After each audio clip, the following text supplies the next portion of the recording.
Jumpa lagi dengan Skyson.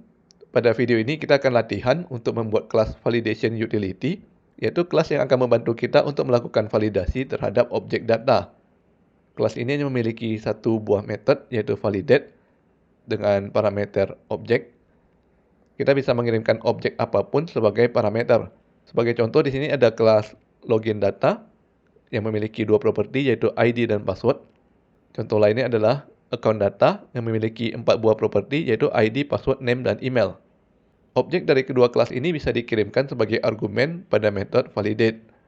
Metode validate akan memeriksa semua properti milik objek dan memastikan bahwa nilai pada properti sudah pernah diinisialisasi dan juga memastikan bahwa tidak ada properti yang diisi dengan nilai 0. Apabila ada nilai properti yang tidak valid, maka metode akan melempar error. Yang perlu diperhatikan di sini adalah berhubung metode bisa menerima objek apapun sebagai parameter, maka kita tidak tahu apa saja properti yang dimiliki oleh objek.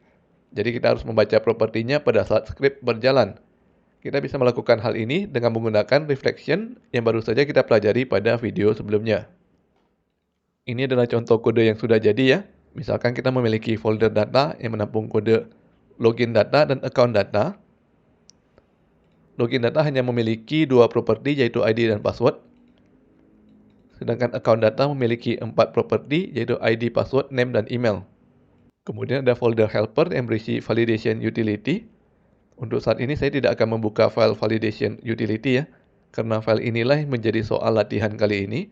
Kalian harus berusaha untuk menulis sendiri kode validation utility dengan menggunakan bantuan dari reflection class yang telah kita pelajari pada video sebelumnya. Pada folder utama ada file validation.php. Ini adalah script utama kita. Di dalamnya kita menggunakan file login data, account data, dan validation utility. Pertama kita buat dahulu objek login dengan menggunakan data ID admin dan password admin123. Kemudian di bawahnya kita gunakan try untuk mencoba membuat validation utility dan kemudian kita validate objek login. Kita coba jalankan. Kita mendapatkan hasil validation sukses.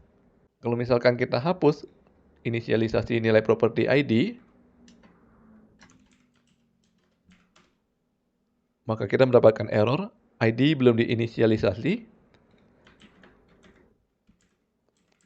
Kalau kita ganti nilainya menjadi 0, maka kita mendapatkan error, ID is null. Kemudian kita bisa coba dengan objek account.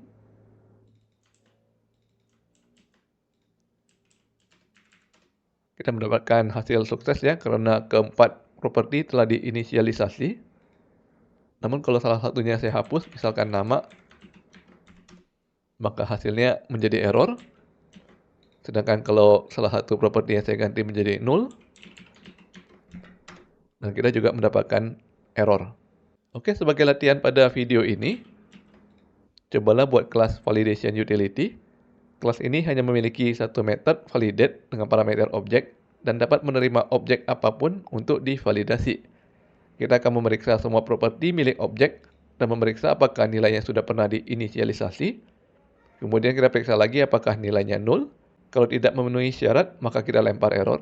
Sedangkan kalau validasi sukses, maka kita tulis validation succeed. Pause terlebih dahulu video ini dan coba kerjakan latihan pada komputer masing-masing. Kalau sudah selesai, nantinya teman-teman bisa mencocokkan jawaban dengan video berikutnya.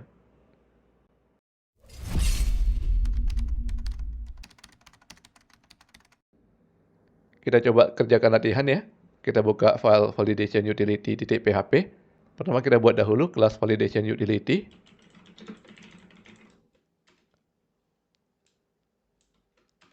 Yang isinya hanya satu buah method validate dengan parameter objek.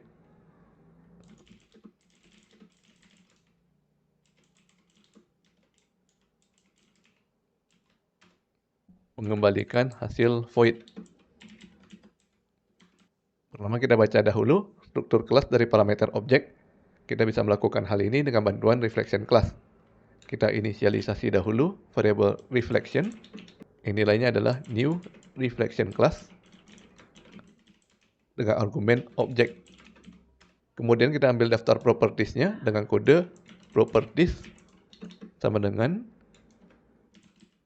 reflection anak panah get properties. Kita lakukan loop untuk setiap properti dengan kode for each properties as property. Kemudian kita buat variable name untuk menyimpan nilai dari properti name. Kita coba echo nilai dari variable name. Kita simpan dan kita buka file validation.php. Pertama kita panggil method validate dengan menggunakan objek login terlebih dahulu ya.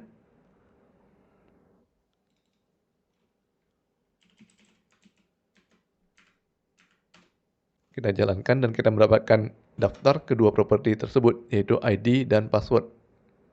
Oke, sampai di sini kita masih mengulangi apa yang telah kita pelajari dari video sebelumnya.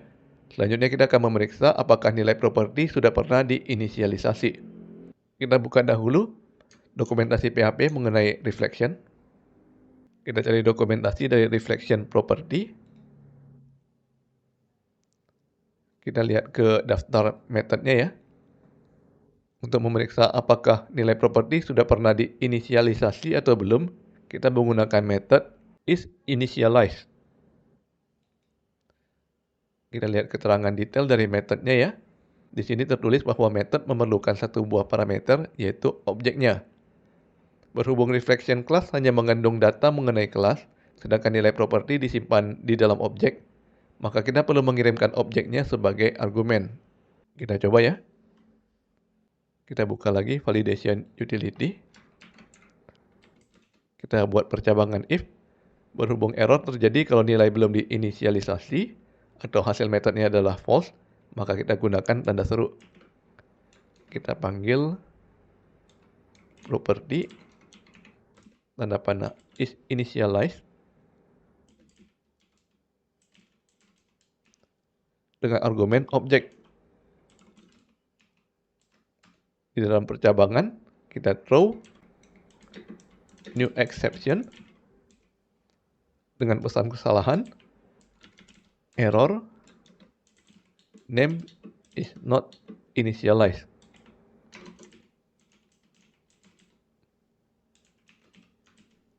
Di luar for each, kita tambahkan echo validation succeed. Kita simpan dan jalankan. Maka kita mendapatkan pesan sukses karena semua nilai properti sudah pernah diinisialisasi. Kalau misalkan kita ubah inisialisasi ID menjadi komentar, maka kita mendapatkan error ID is not initialized. Sedangkan kalau inisialisasi password yang diubah menjadi komentar, maka yang menyebabkan error menjadi password. Kita coba ganti nilai ID menjadi 0. Kalau kita jalankan, kita masih mendapatkan hasil sukses ya. Seharusnya hasilnya adalah error, namun kita belum melakukan validasi terhadap nilai 0. Untuk melakukan validasi, maka pertama kita harus mengambil dahulu nilai yang disimpan oleh properti. Kita buka lagi dokumentasi, kembali ke reflection property. Kita cari metode yang sesuai dengan kebutuhan kita ya. Nama metodenya adalah getValue. Dan di sini kita juga diminta untuk mengirimkan objeknya sebagai argumen. Kita kembali ke source code validation utility. Kita buat variable value untuk menampung nilai dari properti tanda panah getValue dengan argumennya objek. Kemudian kita periksa apakah nilainya 0 dengan cara memanggil function isNull. Apabila iya, maka kita lempar lagi exception dengan pesan kesalahan error name is null. Kita coba jalankan ya. Nah, sekarang kita mendapatkan pesan error ID is null. Kita coba menggunakan objek account ya. Loginnya kita benarkan dahulu. Kemudian parameternya kita ganti menjadi account. Awalnya validation sukses. Kemudian kita hapus nilai name.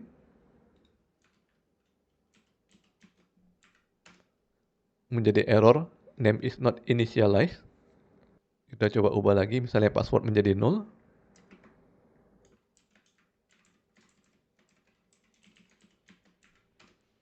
Maka kita mendapatkan error, password is null. Oke, kita sudah berhasil mengerjakan latihan kali ini ya. Kelebihan dari validation utility di sini adalah bersifat fleksibel, bisa kita gunakan pada objek apa saja. Namun validation utility ini juga memiliki kelemahan, yaitu kita selalu harus memeriksa apakah sudah pernah diinisialisasi dan apakah bernilai nol pada semua properti milik objek. Padahal seharusnya setiap properti pada objek memiliki karakteristik masing-masing. Ada properti yang boleh nol dan ada properti yang tidak boleh nol. Kalau kita ingin agar validation utility bersifat lebih fleksibel, misalkan hanya validasi nilai nol terhadap properti yang tidak boleh nol saja, maka kita perlu menambahkan metadata pada properti. Sejak PHP versi 8, kita bisa melakukan hal ini dengan menggunakan fitur barunya, yaitu attribute. Berhubung penjelasan fitur attribute cukup panjang, maka akan saya pisahkan menjadi satu video khusus. Untuk video kali ini, saya akhiri dahulu di sini, dan sampai bertemu lagi di video berikutnya.